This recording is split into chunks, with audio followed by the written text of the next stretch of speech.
Bye week has come and gone, and now it's time to get ready for Ole Miss. The start of each week means a new press conference with head coach of Auburn football, Bryan Harsin. Let's talk about what he said, the questions he was asked, and his responses to them.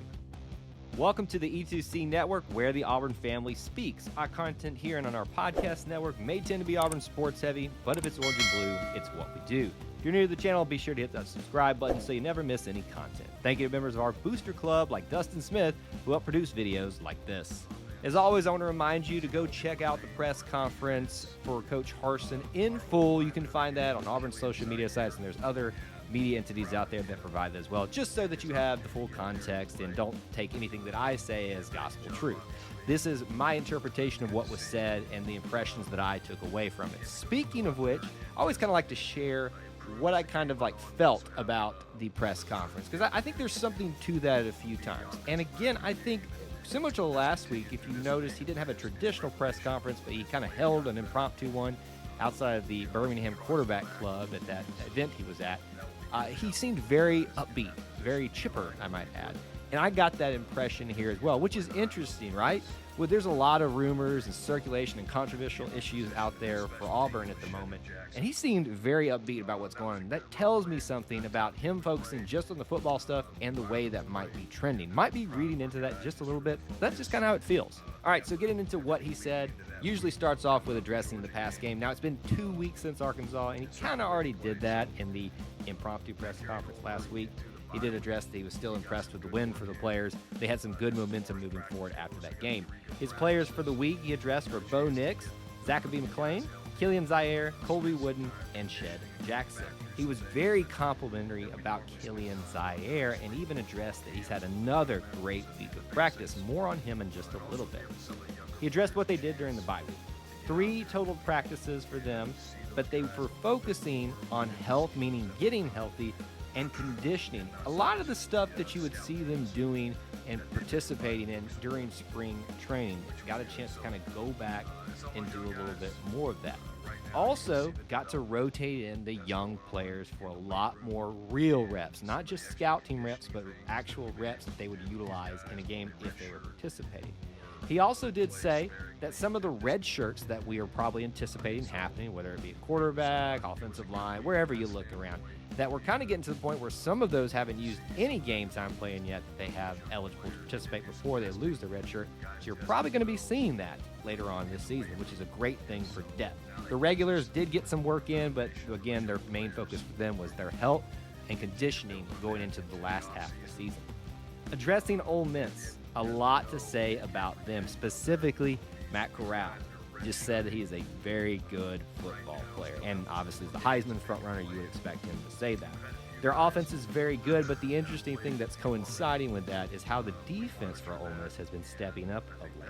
They are a 4th down team, or also a tempo team as well, but they are unique in that they have these charts and these little systems that Lane Kiffin used to decide whether he's going to go to 4th down or not.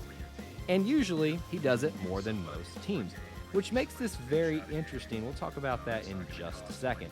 I also pointed out something else for them to keep in mind other than trying to contain Matt Corral is the wide receiver Drummond, running backs Ely and Parrish. And on the defense, while he did talk about some individuals, he pointed out, and I found interesting, that their defense currently is 2nd in turnovers games and also 3rd in sacks. That's a tough defense that's doing really well right now with their momentum. That comes from a lot of depth that they have with 5 returning starters. And they haven't punted much, he said. Now, you may think that was a passing comment. I found that very interesting here. Think about it this way. If they're a 4th down team, which means they don't punt a lot, which means they haven't had a lot of practice at that, what's something that Auburn has excelled at this year? It's been a lot of special teams plays, particularly punt coverage, kickoff coverage, and things like that.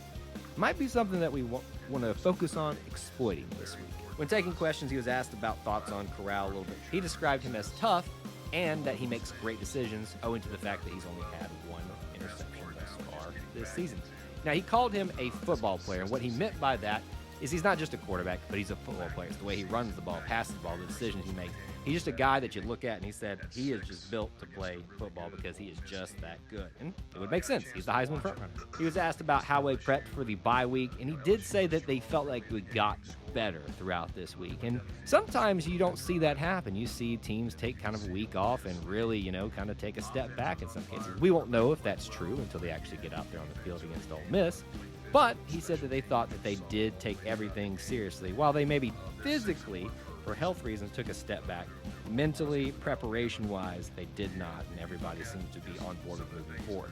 He also noted that this is a team currently that cannot take a step back. What he means by that, I take, is that this is a team that has so much momentum right now that if they create opportunities where they can take a step back, it's really going to hurt this team because they're not a great team yet. Let's just be honest. Auburn's a good team with some very high potential, but they're not great yet. So they really need to maintain that momentum while they cannot take a step back. He was asked again about Ole Miss's defensive progress, and he said, obviously, if you look back towards the Alabama game, their only loss on the season, that you've really seen it since then. And the best example is this past LSU game that they had. LSU got off to a very physical start, but Ole Miss locked it down and allowed their offense to take over and just pull away. Very good example of what has changed and what has made Ole Miss a very dynamic player in the SEC and the SEC West. Now we get into some of the more interesting questions that everybody was anticipating, and I got to give credit to, I forget which beat writer reporter it was who asked this, but they did it in a very interesting and clever way. He asked about Jeremiah Wright and whether he was going to be playing, and then at the end tagged on, are there any other players that we might not see for the rest of the season? There's the rumors swirling around that there are some players that might have gotten in trouble in the bye week and they may be suspended somewhat indefinitely or off the team altogether.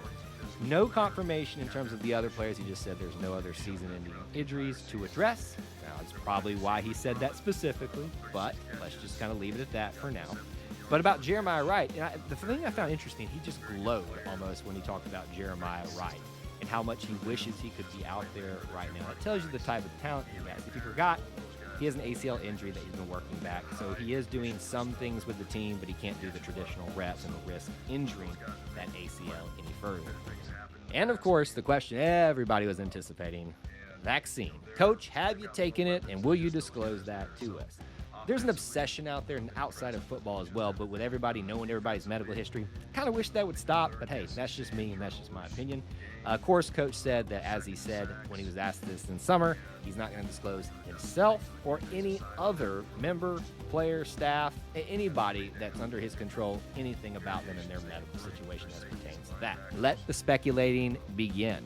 A couple more questions here. They were asked about Killian Zaire again and the offensive line progress as a whole through the first half of the season. Interesting thing about this, Killian Zaire, he says, has put himself in a position to compete for the starting job. That tells you how well he has done, not just in his past game, but this week as well. Because Austin Troxell's been the guy at that position, but he's just been battling an injury. And he is back, and he said that Troxell is going to give him a tough battle for that. That, to me, feels like that Troxell's going to get the start if he's fully healthy, but to know that we've got a guy like Killian Zaire there is impressive. I want to use this to say something else in just a second, but I do want to address the rest of the offensive line statements he made. He said that they have improved, but still a long way to go, and noted that there's more competition needed at that position.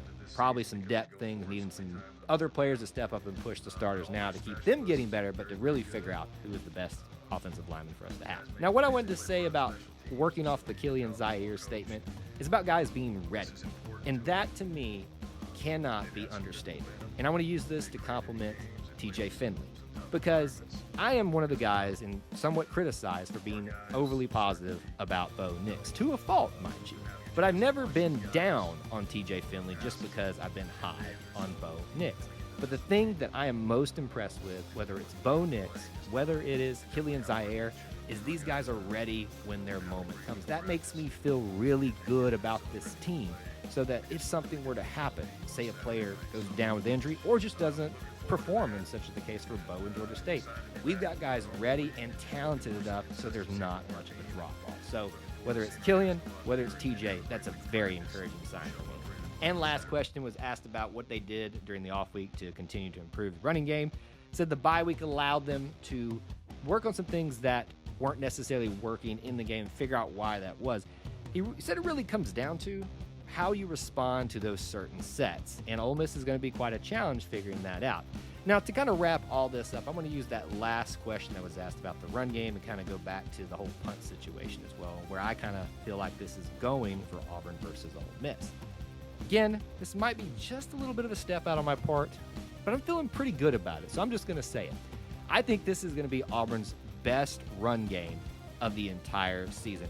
I'm not saying that we're going to see a bunch of, big runs or anything like that, but I'm just talking about pounding it out and making sure that the offense for Ole Miss stays off the field as much as possible. Couple that with a defense that focuses on keeping them out of those situations where it's more favorable for Kiffin on his charts to go for fourth down, forcing those punts, giving our talented special teams unit an opportunity to make plays. I think that is the formula for success. So that's my little bit of a step out. Probably going to be wrong, but it's the way I'm feeling right now. So what did you think about his press conference, whether you watched it yourself or just listened to my overall thoughts? What are some things that you took away? Let me know down there in the comments section below. If you enjoyed this content, please help support it by smashing that like button. If you want more content, be sure to hit the subscribe button along with the notification bell so you never miss an upload or a live stream. There's also other ways to help support our content listed in the description for this video, but also check out ways to become a channel member or a Booster Club member for as little as $1 a month. Thank you for tuning into the E2C Network, where the Auburn family speaks. War Eagle.